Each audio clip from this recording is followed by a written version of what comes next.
Hello everyone, before the സൺസെറ്റിൻ്റെ പുതിയ വീഡിയോയിലേക്ക് ഏവർക്കും സ്വാഗതം. ഇന്നത്തെ എപ്പിസോഡിൽ കാനഡയിലെ സിഫ്റ്റൻ ബോഗ് എന്ന നാച്ചുറൽ ഏരിയയാണ് ഞാൻ നിങ്ങളെ പരിചയപ്പെടുത്തുന്നത്. ഞങ്ങൾ താമസിക്കുന്ന സ്ഥലത്ത് നിന്ന് 5 കിലോമീറ്റർ ദൂരമേയുള്ളൂ സിഫ്റ്റൻ ബോഗിലേക്ക്. ലണ്ടൻ നഗരവും അപ്പർ തേംസ് നദീ സംരക്ഷണ അതോറിറ്റിയും സംയുക്തമായി ഭരിക്കുന്ന ഒരു തണ്ണീർത്തടമാണ് സിഫ്റ്റൻ ബോഗ്. പരിസ്ഥിതി പ്രാധാന്യമുള്ള പ്രദേശം. കാനഡയിലെ സദേൺ ഒൻറ്റാറിയോയിലെ ലണ്ടൻ നഗരപരിധിക്കുള്ളിൽ ഹൈഡ് പാർക്ക് റോഡിന് പടിഞ്ഞാറും ഓക്സ്ഫോർഡ് സ്ട്രീറ്റിന് തെക്കുമായാണ് ഇത് സ്ഥിതി ചെയ്യുന്നത്. കാനഡയിലെ ഏറ്റവും തെക്കൻ അസിഡിറ്റിയുള്ള ചതുപ്പ് നിലങ്ങളിൽ ഒന്നാണ് സിഫ്റ്റൻ ബോഗ്. ഹിമാനിവൽക്കരണത്തിൻ്റെ ഭാഗമായി രൂപപ്പെട്ടതാണ് സിഫ്റ്റൻ ബോഗ്. പരിസ്ഥിതി സംരക്ഷണത്തിൽ കാനഡ എന്തുമാത്രം പ്രാധാന്യം നൽകുന്നു എന്ന് ഈ സ്ഥലം കണ്ടു കഴിയുമ്പോൾ നിങ്ങൾക്ക് മനസ്സിലാകും.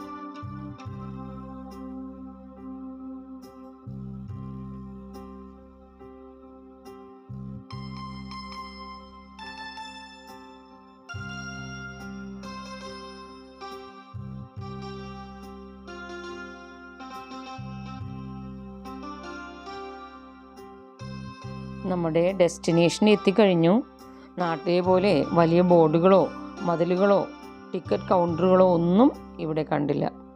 കയറി വരുമ്പോൾ ചെറിയൊരു മാപ്പ് വെച്ചിട്ടുണ്ട്. ഇവിടെ കണ്ടോ, ഈ ബാരിക്കേഡ് വരെ മരത്തിൻ്റേതാണ്, ഡിഗ്രേഡബിൾ ആണ്. ഇവിടെ കുറച്ച് നടക്കാനുണ്ട് ഉള്ളിലേക്ക്. അതിന് ഒരു ജസ്റ്റ് ഐഡിയ ലഭിക്കാനാണ് അവിടെ മാപ്പ് വെച്ചിട്ടുള്ളത്. അതുപോലെ തന്നെ ഇവിടെയുള്ള സസ്യജീവിജാലങ്ങളെക്കുറിച്ച് ഒരു ബോർഡിൽ പ്രദർശിപ്പിച്ചിട്ടുണ്ട്. 4 തരം മാംസഭോജി സസ്യങ്ങൾ ഉൾപ്പെടെ നിരവധി അപൂർവ ഇനങ്ങളെ ഇവിടെ കാണാമെന്ന് ഈ ബോർഡ് പറയുന്നു. വൈറ്റ് ടെയിൽഡ് മാനും അസാധാരണമായ ബട്ടർഫ്ലൈസും ബ്രൈറ്റ് കളേർഡ് ഡ്രാഗൺ ഫ്ലൈസുമെല്ലാം ഇവിടെ ഉള്ളതായി ഈ ബോർഡ് പറയുന്നുണ്ട്. സിഫ്റ്റൻ ബോഗ് എന്ന പേരിൽ നിന്ന് തന്നെ മനസ്സിലാകും ഇതൊരു തണ്ണീർത്തടമാണ്.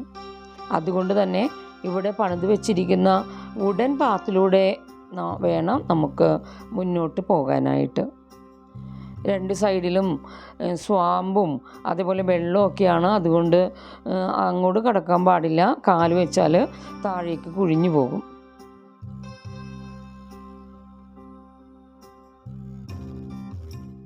എത്ര ഭംഗിയുള്ള സ്ഥലമാണല്ലേ.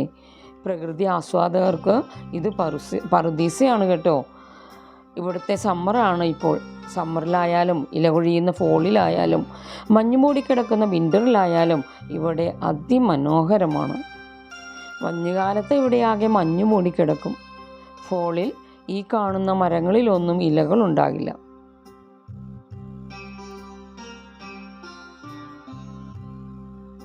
ഈ വുഡൻ പാത്ത് നീണ്ടുപോകുന്നത് ഈ ചതുപ്പ് നിലത്തിൻ്റെ മധ്യഭാഗത്തുള്ള ഒരു കുളത്തിലേക്കാണ്. 0.2 ഹെക്ടർ വിസ്തൃതിയുള്ള റെഡ്മണ്ട്സ് പോണ്ട് എന്നാണ് അതിൻ്റെ പേര്. പ്രകൃതി സ്നേഹികൾക്കായി കുളത്തിലേക്ക് തള്ളി നിൽക്കുന്ന ഒരു പ്ലാറ്റ്ഫോമും അവിടെ കെട്ടിയിട്ടുണ്ട്. നമുക്ക് അങ്ങോട്ട് പോകാം.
ഈ കാണുന്നതാണ് റെഡ്മണ്ട്സ് പോണ്ട്.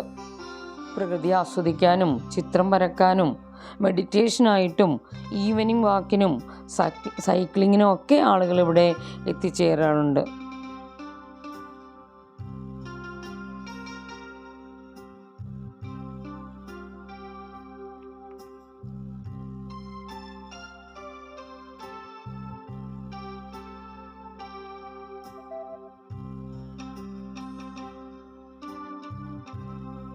ഈ പോണ്ടിൽ മീനുകളും ആമയും ഒക്കെ ഉണ്ട്.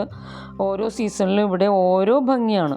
മഞ്ഞുകാലത്ത് ഈ പോണ്ടും പരിസരമൊക്കെ അതുപോലെ ഈ വുഡൻ പാത്തും എല്ലാം മഞ്ഞ് മൂടിക്കിടക്കും.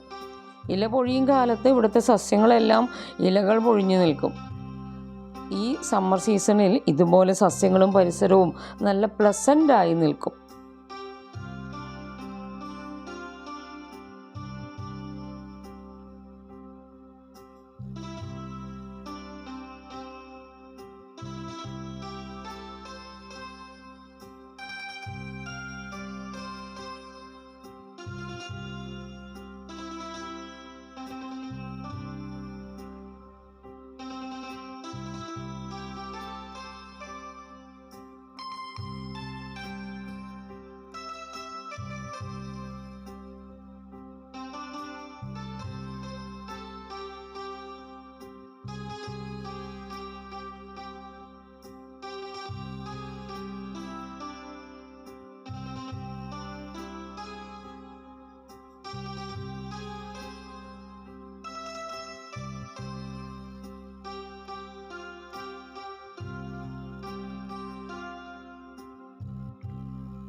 ഞാൻ നേരത്തെ പറഞ്ഞതുപോലെ വുഡൻ ബാത്ത് വിട്ടിട്ടുള്ള സ്ഥലമെല്ലാം ഏകദേശം സ്പോഞ്ച് പോലെയാണ്. ചവിട്ടുമ്പോൾ താണുപോകും.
ഈ വുഡൻ ട്രെയിലും ഇതിനെ ചുറ്റിപ്പറ്റി നിൽക്കുന്ന ഫോറസ്റ്റും ഈ റെഡ്മണ്ട്സ് പോണ്ടും ഇതൊക്കെയാണ് സ്വിഫ്റ്റൻബോർഗിലെ കാഴ്ചകൾ.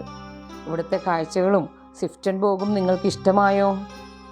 ആദ്യമായാണ് എൻ്റെ ചാനൽ കാണുന്നതെങ്കിൽ please subscribe my channel. Please like, comment and share my video. Thank you.